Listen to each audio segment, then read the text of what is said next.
Welcome to my video of powers of 10 and scientific notation. In this video we are going to focus on exponents where their base is 10.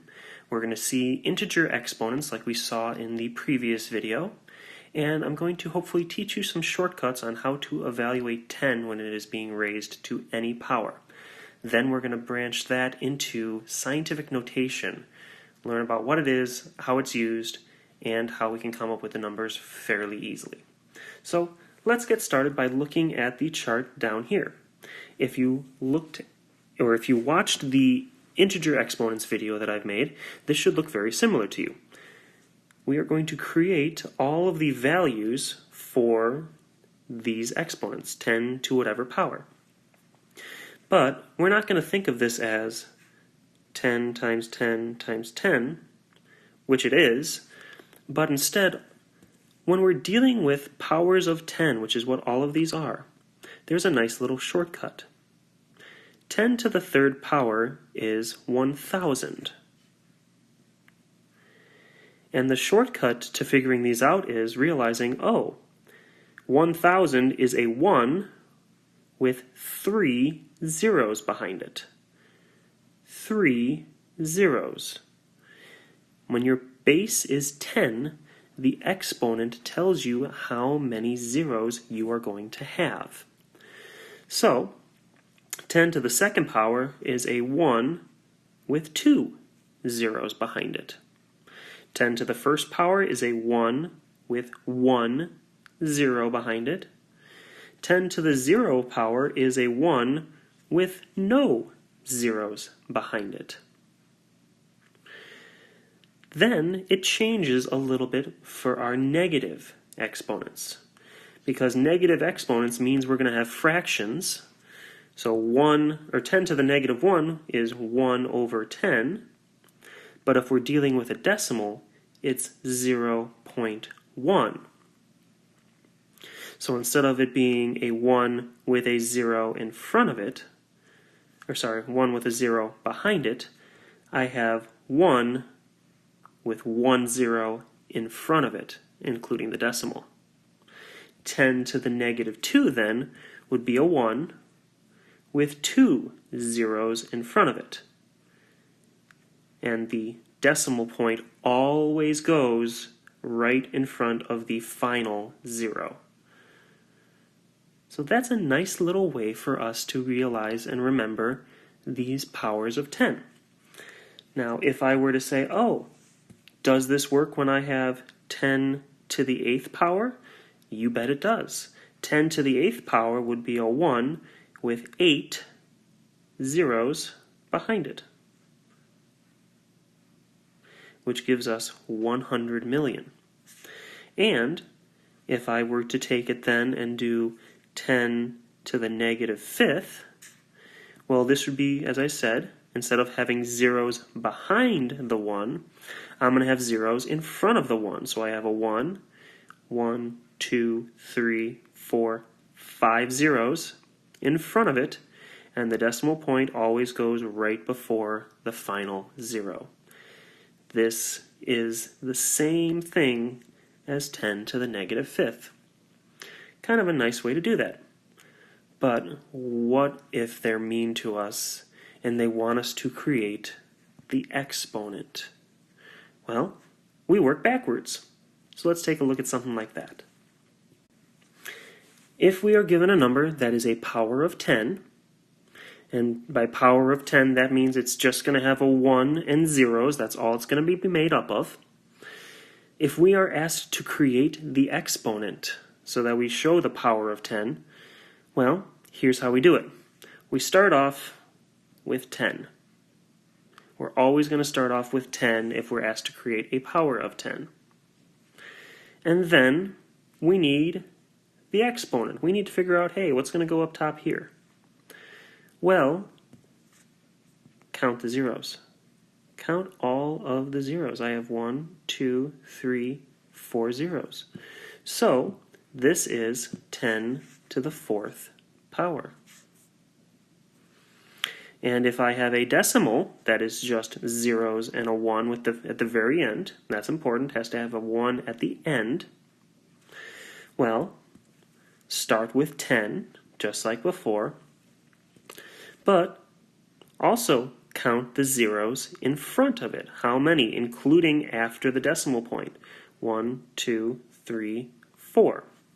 So this would be 4, but here's the difference. Let's do that in blue. Since this is a number that is bigger than 1, our exponent is positive. This is a number that is smaller than 1. My exponent has to be negative.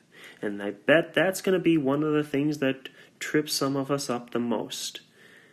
If you're counting zeros in front of the 1, you need negatives. If you're counting zeros after the 1, you want it to be positive. Now let's take a look at this last one down here. We start with 10 as our base, and 1, 2, 3 zeros. But should it be positive or negative? That's the question you need to ask yourself.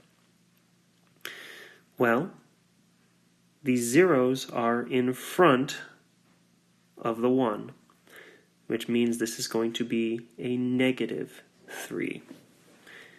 And that's how we can take a number and rewrite it as a power of 10. But I stress, the number must already be a power of 10, and it must have only ones, a single 1, and then zeros after it, or a single 1 and zeros in front of it. We could not write 525 as a power of 10 and have an integer as our exponent.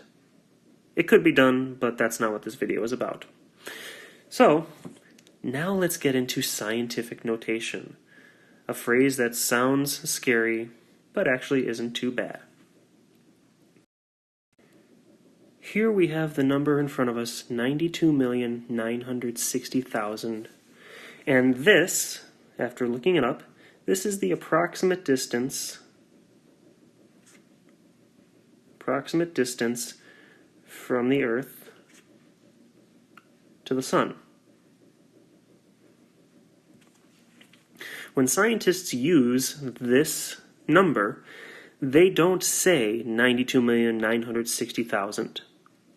And that is in miles, sorry, so we should say miles here.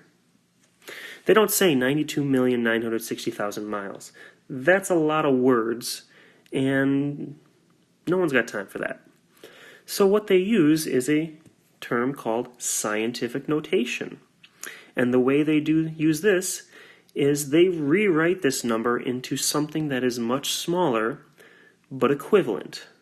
It still means all of this, but it's easier to say and to write. And this is incredibly important when you're talking about really, really, really big numbers or really, really, really, really, really small numbers. So we're going to take 92,960,000 and we're going to write it in scientific notation. What we have to do is take this number, and I'm going to rewrite it down here, 92,960,000, and we have to put a decimal and a 0 at the end. To create scientific notation, we want to move this decimal point right here, all the way until we have a number that is bigger than 0, but smaller than 10. And when I say bigger than 0, I mean it has to be bigger than 1 or equal to 1. So I need to move this decimal all the way up to here. And I'm going to do that by having little jumps. 1, 2, 3, 4, 5, 6, 7. So I'm going to change this big number into 9 point, there's where my decimal is now, 296, and all of the zeros are going to fall off. I don't need them anymore. So that's the first part. We rewrote it as a decimal that is bigger or equal to 1, but smaller than 10. The second part comes in because we have to multiply this by a power of 10 that will get it to be the equivalent of what we see here. And to do that, we take times 10. And remember how I was counting all of these little jumps? Well, the number of jumps you make becomes your exponent. So I made, starting from here, 1, 2, 3, 4, 5, 6, 7. So my exponent is 7. And now I have written this into scientific notation. 92,960,000 becomes 9.296 times 10 to the 7th. Pretty cool. Let's try another one. Alright, for this next one, I decided to be a little silly and I made a really big number. What we have here is, well, this would be hundreds, thousands, millions, billions. We have 560 trillion as our number. And I want to write this in scientific notation. Well, just like last time, I'm going to want to put a decimal at the end, so 0.0. And I need to move this decimal point until we get a number that is between 1 and 10. So, start moving it. Not between 1 and 10. Nope, nope, nope, nope, nope, nope, nope. Yep, just kidding. Nope, nope, nope. Getting closer. Nope. And finally, yep, there we go. That decimal has to go right there between 5 and 6. Now we have a number that is between 1 and 10.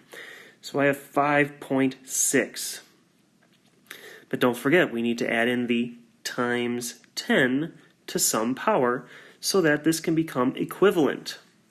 Well, remember that our exponent is how many jumps we made. So 1, 2, 3, 4, 5, 6, 7, 8, 9, 10, 11, 12, 13, 14. Whew, that's a lot of jumps. So 5.6 times 10 to the 14th is the same thing as 560 trillion. And I think we can all agree this is a much shorter way to write all of that. But what if I have a really small number? This was a really, really, really big number. What if I have a really small number, like let's say 0.000052? And I want to write this as scientific notation. Well, this still works the same way. I need to get a number that is between 1 and 10.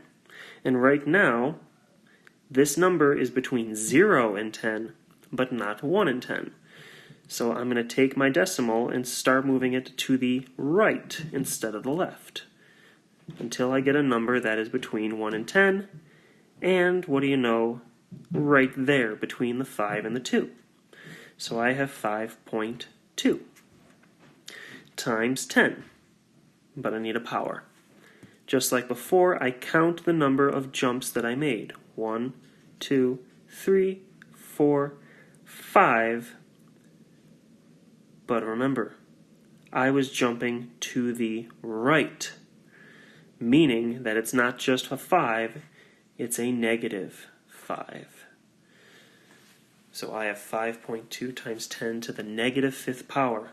If I jump to the right, my exponent is negative. If I jump to the left, my exponent is positive. The last thing we need to talk about is ordering these numbers from least to greatest using scientific notation. So I have in front of us a list of numbers, which is 1.2 times 10 to the negative 1st, 8.2 times 10 to the 6th, 6.2 times 10 to the 4th, and 2.4 times 10 to the negative 1st. The very first thing we want to do is order them from least to greatest based on their exponents. We don't care about the numbers in front just yet. We want to order them based on the exponents. So, smallest starts first. I've got 1.2 times 10 to the negative 1 and 2.4 times 10 to the negative 1. So those are going to go first. 1.2 times 10 to the negative 1, 2.4 times 10 to the negative 1. My next smallest exponent is 4, so 6.2 times 10 to the 4th. And lastly, 8.2 times 10 to the 6th. And as we have them here, this turns out to actually be our order from least to greatest. But what we would do after this point is look at the numbers in front and make sure that those also are from least to greatest based on having the same exponent. So since these are both being raised to 10 to the negative first power, I would need to see, is 1.2 times 10 to the negative first going to be smaller than 2.4 times 10 to the negative first? Yes, it is. 1.2 is smaller than 2.4. If it wasn't that way, I would just have to rearrange these so that the correct order would be had. And that, ladies and gentlemen, is all we have today for our scientific notation and powers of 10. Hopefully you found this video useful, and good luck.